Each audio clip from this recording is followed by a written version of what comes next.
Assalamualaikum warahmatullahi wabarakatuh. Perkenalkan, nama saya Muhammad Nasir Arafi. Saya dari kelas PAID. Di sini saya akan menjelaskan sedikit tentang strategi pembelajaran berbasis masalah atau lebih dikenal dengan SPBM. Adapun pengertian dari SPBM sebagai berikut, yaitu strategi pembelajaran berbasis masalah merupakan pembelajaran yang lebih menitik beratkan pada penyelesaian suatu masalah. Dalam penerapan strategi ini, guru memberikan stimulus kepada peserta didik dengan mengangkat suatu permasalahan yang nantinya dijadikan sebagai topik masalah yang akan dikaji secara bersama-sama, sehingga dari hal itu peserta didik diberi kesempatan untuk menentukan topik pembahasan walaupun pada dasarnya guru telah mempersiapkan apa yang harus dibahas.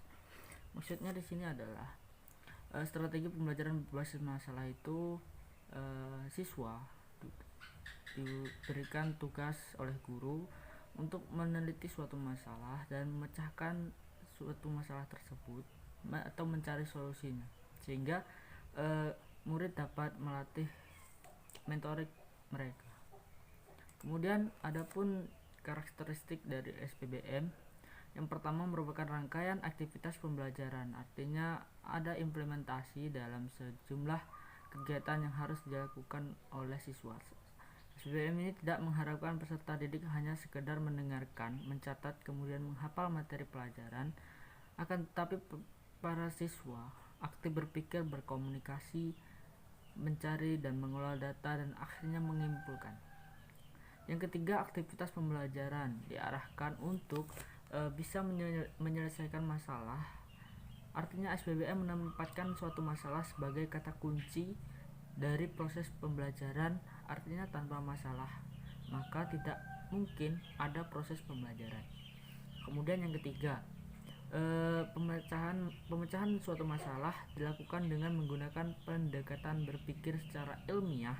Berpikir dengan menggunakan metode ilmiah adalah proses berpikir deduktif dan induktif. Kemudian ada tahapan-tahapan dalam pembelajaran SPBM.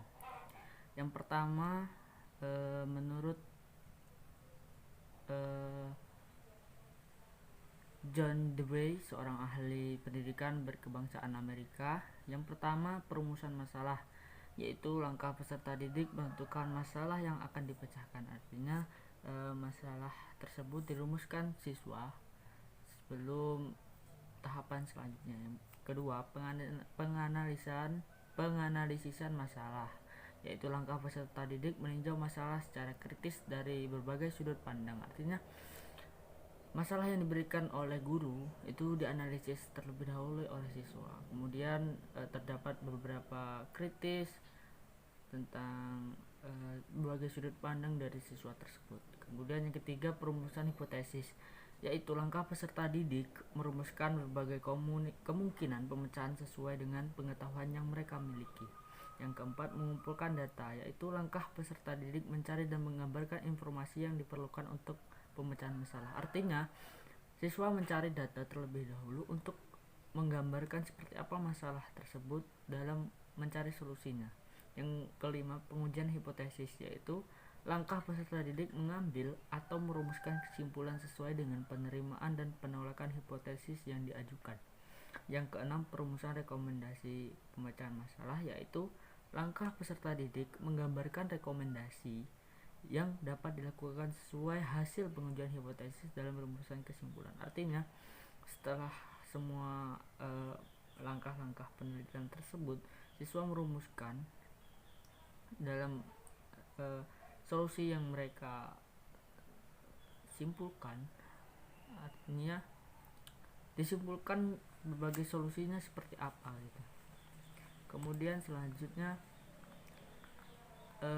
adapun dalam tahapan ini strategi pembelajaran berbasis masalah terdapat beberapa keunggulan. Yang pertama, pemecahan masalah merupakan teknik yang cukup bagus untuk lebih memahami isi pelajaran. Artinya teknik pelajaran ini, strategi pembelajaran ini cukup baik Kemudian pemecahan masalah dapat menentang kemampuan peserta didik serta memberikan kepuasan untuk menemukan pengetahuan baru bagi siswa. Artinya SPBM ini melatih siswa untuk menemukan atau mencari pengetahuan baru terhadap solusi atau segala macamnya.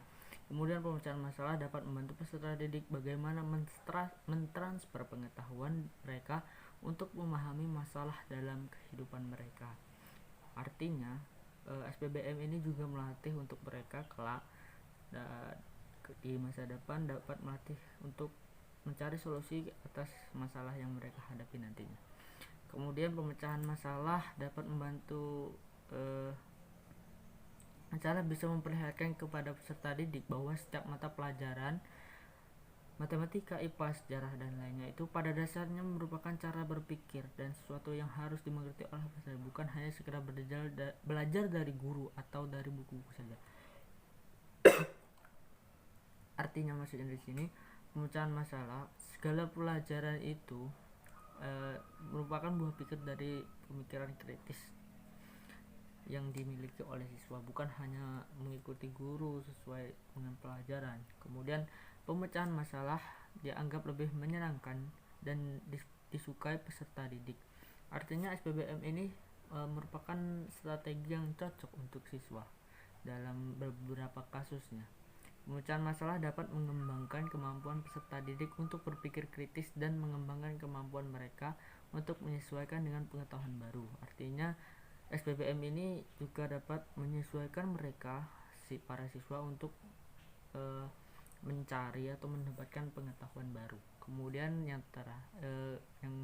kemudian selanjutnya pemecahan masalah dapat memberikan kesempatan pada peserta didik untuk secara terus-menerus belajar sekalipun belajar pada pendidikan formal sudah berakhir. Artinya SPBM ini tidak akan habis pada saat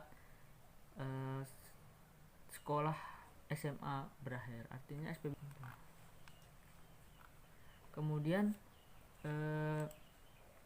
pemecahan masalah dapat mengembangkan kemampuan peserta didik untuk berpikir kritis dan mengembangkan kemampuan mereka untuk menyesuaikan dengan pengetahuan baru. Seperti yang saya bilang tadi, pemecahan masalah ini melatih siswa untuk berpikir kritis. Artinya para siswa itu diwajibkan untuk berpikir bagaimana menemukan solusi yang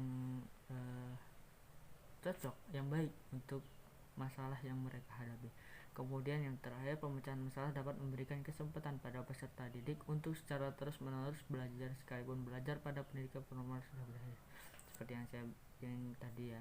Kemudian adapun kelemahan dari SPBM ini, yang pertama, manakala siswa tidak memiliki minat atau tidak mempunyai kepercayaan bahwa masalah yang dipelajari sulit untuk dipecahkan, maka mereka akan merasa enggan untuk mencoba. Artinya